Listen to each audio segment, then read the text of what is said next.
बाबा साहब की जयंती मना करके अब हमें क्या करना है? बाबा साहब के विचारों को लागू करना है कि नहीं करना है? करना है कि नहीं करना है? जब लागू करेंगे तब तो आप सारे दुखों से मुक्ति पाएंगे, या यहाँ बैठ करके खाली बुद्ध पूर्णिमा और अम्बेडकर जयंती मनाने से पाएंगे? नहीं पाएंगे ना। तो अम्बेडकर जयंती जो मनाई जाती है इसीलिए मनाई जाती है कि इसके माध्यम से जो बाबा साहब के विचार हैं, जो बाबा साहब आप लोगों के लिए करके गए हैं, वो लोग उस जयंती के माध्यम से बताएं, और वो काम हमारे साथी कर रहे हैं। इसके लिए मैं आपका भाई सूरज जी का और तमाम साथी जो है, सनोहर राव जी हैं, प्रभाकर जी हैं, आप सबका, कमलेश जी हैं जो बाहर चले गए हैं, मुझे आज कई बार फोन किए कि भैया आप मेरे गांव पे जाइएगा, और रास्ते में आ रहा था तब भी वो फोन कर रहे थे, और सूरज भाई भी कई बार फोन किए।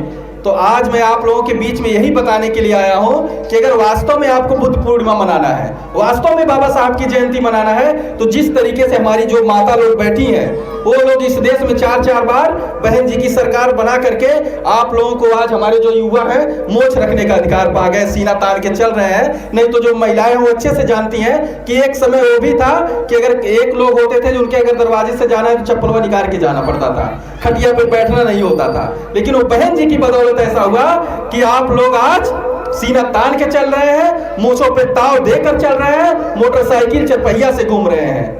और हमारे जो पुराने साथी रहे, राम सेवक जी रहे, उनके पास साइकिल नहीं हुआ करता था, लेकिन वो अपना गेहूं बेच बेच करके बहन जी को सरकार बनाने का काम किए। इस गांव में मुझे लगता है पहले वो व्यक्ति रहे जो काफी समय से बीएसपी से जुड़े रहे, तो वो उनकी मेहनत, वो अकेले होकर मेहनत किए। आज हमारे पास तो 50 युवा है कि नहीं है? सबके पास मोटरसाइकिल है, फिर हम क्यों जो है अपना सरकार नहीं बना पा रहे हैं? ये हमारी कमी है कि जो बाबा साहब करके गए कि जाओ इस देश की सबसे बड़ी कुर्सी पे राज करो, वो हम कर ही नहीं पा रहे हैं। जब हम वो कर ही नहीं पाएंगे तो बाबा साहब का विचार पूरा नहीं होगा, न बाबा साहब की जयंती मनाने का कोई फायदा होगा।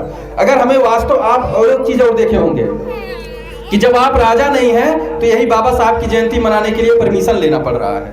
जो इस देश का संविधान लिखा उसी की जयंती मनाने के लिए परमिशन लेना पड़ रहा है। वो परमिशन इस हिसाब से दे रहा है कि वो जो कहेगा वो आपको करना है। आप क्या करना चाह रहे हैं वो आप अपने हिसाब से नहीं कर पाएंगे। इन्हीं के लोग मुझे फोन किए कि यहाँ दरोगा जी जो है परमिशन नहीं दे रहे थे, बोले कि आप लोग यहाँ प्रभात फेरी नहीं कर पाएंगे, जो यात्रा निकालते हैं शोभा यात्रा, कहे कि नहीं निकाल पाएंगे, खाली अपने गांव में लोगों को जुटा करके अम्बेडकर जयंती मना लीजिए। सोचिए, जो संविधान लिखा उसी की जयंती मनाने के लिए हमें उन लोगों का परमिशन लेना पड़ रहा है। तो अगर आप चाहते हैं कि बाबा साहब की जयंती मनाने के लिए हमें परमिशन की जरूरत ना पड़े, जब चाहे तब बाबा साहब के नाम पे जितना बड़ा चाहे उतना बड़ा कार्यक्रम कर ले, तो आपको इस देश का हुक्मरान बनना होगा। यानी कि इस देश में फिर से बाबा साहब के विचारों को लागू करना होगा। और आप सबको पता है कि बाबा साहब के विचारों को किसने लागू किया और कौन फिर लागू करेगा? बहुजन समाज पार्टी। इसलिए फिर से बहन जी के हाथों को मजबूत करने के लिए तमाम लोग तमाम प्रकार की बात करने आएंगे कि 500 रुपए पे, 1000 रुपए पे आपका वोट लेकर के वो राजा बन जाएंगे, और आप 500 रुपए दारू मुर्गम सोचोगे कि हमारे कौने काम में आई, वोटवा देव कौने काम में आई। तमाम लोग कहते हैं ना कि भाई वोटवा तबाह वोट दे के का कैले।